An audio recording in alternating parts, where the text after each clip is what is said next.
Health insurance helps pay for some of your healthcare expenses. You pay for some, and the insurance company pays for some. All plans have a limit to how much you pay per year. This is called your out-of-pocket maximum. Let's take a look at two popular types of health plans: high deductible plans and copay plans. Both types have three phases for your annual costs: the deductible phase, the coinsurance phase, and the out-of-pocket maximum. Our friend Chris is going to demonstrate how cost sharing works in each of these phases for both plan types. Hey Chris, the costs and figures you'll see are for example only and may vary. With the high deductible plan, the first phase is the deductible phase. You pay the entire cost of your care until you meet your deductible. Next is the coinsurance phase, where Chris pays a percentage and the insurance company pays a significant portion. Every dollar Chris pays for healthcare gets her closer to her out-of-pocket maximum for the year, which is $5,000. When she gets there, insurance pays her costs in full.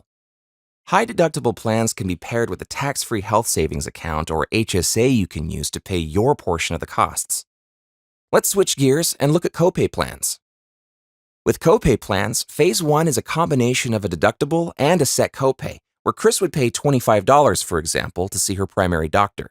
Copays do not go toward your deductible, but they do go toward your yearly out-of-pocket maximum. The second phase is coinsurance, or the cost-sharing phase. And again, if Chris uses enough healthcare throughout the year, she could potentially reach her out-of-pocket max, in which case the insurance company will pay her costs in full. Both plan types cover preventive care at no cost. Okay, Chris, it's time to go to the doctor and use your high-deductible health coverage. Chris visits the doctor, who orders lab work, tests, and a generic prescription medication, which has a set rate of $5. The total cost is $1,805. Since her deductible is $2,500, Chris pays the full amount. But all of her costs get her closer to the out-of-pocket maximum. She can pay her costs from her HSA account. If she were on a copay plan, her cost sharing for that same doctor visit would look different. She has the same doctor visit, lab work, tests, and a generic prescription medication.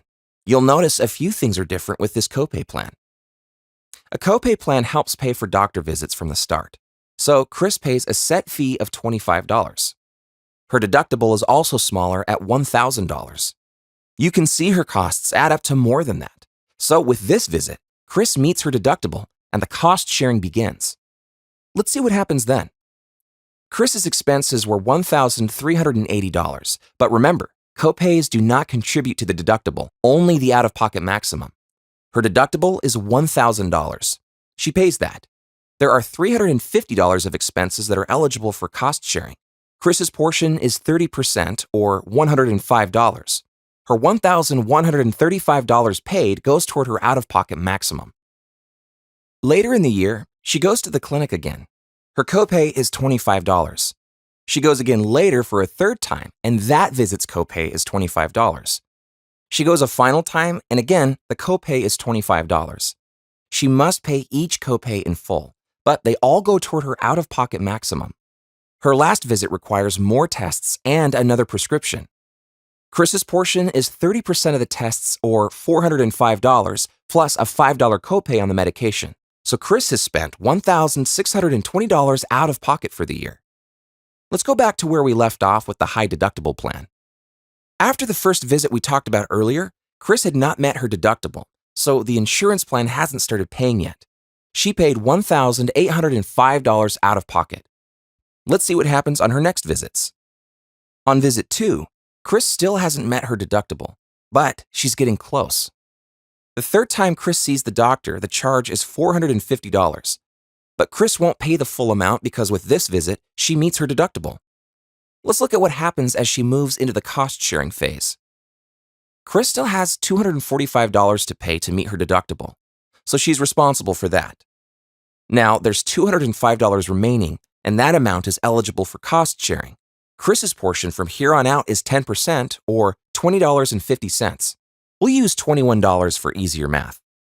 On the fourth visit, now that she's in the coinsurance phase, she pays just 10% of the costs, or $45. But remember, her last visit requires more tests and another prescription.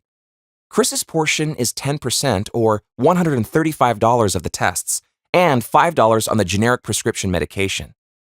The lab work fees contribute to her deductible and out-of-pocket maximum. The set fee for prescriptions only goes toward her out-of-pocket maximum. Ready for the side-by-side comparison? If Chris had no insurance, her costs for the year would have been $4,821. The high deductible plan brought her out-of-pocket costs down to $2,706. The copay plan brought her out-of-pocket costs down to $1,620. The main differences are that a high deductible plan has higher upfront out-of-pocket costs before insurance kicks in, and most high deductible health plans are eligible for a tax-free HSA you can use to pay your expenses. On the other hand, the copay plan contributes to costs right away. Both plans have out-of-pocket maximums that put a cap on your yearly costs. If Chris's costs get up to $5,000, she won't have to pay any more for that year. On the surface, it looks like the copay plan is the less expensive option. But there's more to consider.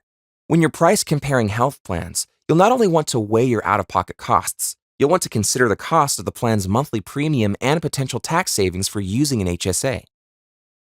There's a plan that's right for your lifestyle and budget. If you're ready to find out which one fits you, contact a Blue Cross Blue Shield of North Dakota representative or get started online.